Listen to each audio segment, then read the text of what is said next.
From Washington, here is the news in VOA Special English.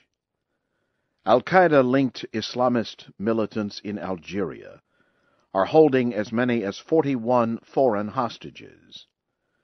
The hostages were seized Wednesday at a natural gas field partly operated by the British energy company BP. The attackers reportedly killed 2 people, including a British national, and wounded at least 6 others. The militants say the kidnappings answer a French military action in Mali. A spokesman for the Al-Qaeda in the Islamic Maghreb told VOA that 7 Americans were among the hostages. The hostage group is thought to include Britons, French, Japanese, and Norwegians. A spokesman for the kidnappers said the French declared war and Westerners would be harmed if the French intervention continued in Mali. French and Malian forces have surrounded the town of Diabaly in an effort to retake control from Islamist militants who seized the town on Monday. French media reports say French special forces are also present and that fighting continues in the town. On Tuesday, French warplanes carried out airstrikes in Diabaly, which is about 400 kilometers north of the capital, Bamako. A VOA reporter in Bamako says the city remains calm despite fears that groups of Islamist fighters are moving south from Diabaly. France deployed troops to Mali on Friday at the request of the country's acting government. Nigeria sent almost 200 soldiers to Mali on Wednesday. The soldiers are part of a larger West African force approved by the United Nations to help fight the Islamist militants. An American diplomat says the United States is officially recognizing the government in Somalia. The official recognition opens diplomatic relations for the first time since militants shot down 2 American military helicopters in Mogadishu in 1993. Assistant Secretary of State Johnny Carson says visiting Somali President Hassan Sheikh Mohamud and Secretary of State Hillary Clinton will confirm the new relationship on Thursday.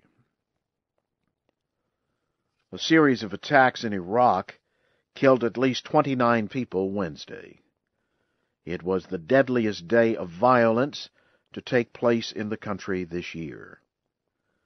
A suicide attacker killed at least 15 people in a car bombing near the offices of the Kurdistan Democratic Party in the northern city of Kirkuk. More than 100 others were wounded. A separate bomb exploded nearby. Kirkuk is at the center of a territorial dispute between Iraq's central government and the government of Iraqi Kurdistan. Another 3 people were killed in a separate bombing outside the offices of a competing Kurdish party in the town of Tuz Kurmato. Syrian activists say 3 car bombs have killed at least 24 people, mostly government forces. The Syrian Observatory for Human Rights said the bombs targeted security positions in the northern province of Idlib. It said 1 bomb exploded next to government vehicles near a building used by one of the government's security agencies. A second bomb struck a government security office. The third bomb targeted a security position along a road. There was no immediate claim of responsibility. You are listening to the news in VOA Special English. Afghan officials say a security guard was killed Wednesday as suicide bombers attacked the headquarters of the National Intelligence Service in Kabul. Police said a vehicle carrying bombs exploded next to the entrance of the National Directorate of Security on Wednesday. 5 other attackers with explosives were shot and killed as they jumped out of a second vehicle and attempted to enter the area. Police said the second vehicle was also loaded with explosives, which their forces disarmed. Afghan officials say about 30 people were wounded in the explosion, which sent glass and metal flying from nearby businesses. The Taliban claimed responsibility for the attack.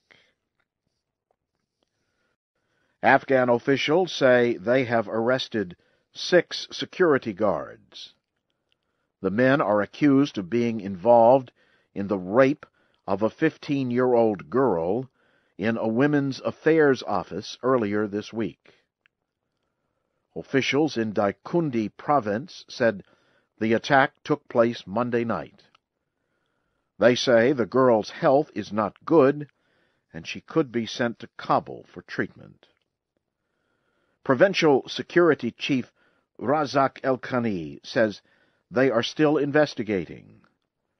He said that all the employees in the office are suspects. Local police have closed the women's office. In the last 2 weeks, at least 4 women in the province have killed themselves. Reports say the suicides were because of violence in the home, forced marriages, and extremely poor living conditions. The 2 biggest airlines in Japan have stopped using their Boeing 787 airplanes, called Dreamliners, after one of the new jets made an emergency landing. The All Nippon Airways flight, with 129 passengers, landed in Takamatsu on a flight to Tokyo. The pilot landed the airplane when a warning light showed a battery problem, and passengers smelled something burning. Several passengers received minor injuries as they left the plane. ANA and Japan Airlines have grounded the airplanes for safety checks. Representatives of the Association of Southeast Asian Nations have criticized an investigation by Laos into the recent disappearance of an activist. A delegation representing ASEAN expressed its concerns Wednesday during a fact-finding visit to Laos. Sombat Sompon went missing in the city of Vientiane while driving home in December. Mr. Sombat's family found images from closed-circuit cameras that show him being taken away from a police post by 2 unidentified people. Officials in Laos say they are investigating, but have come up with little information. Mr. Sombat's work supported the country's poor rural population. Rights activists have expressed concern that the Lao government is not doing enough to solve the mystery.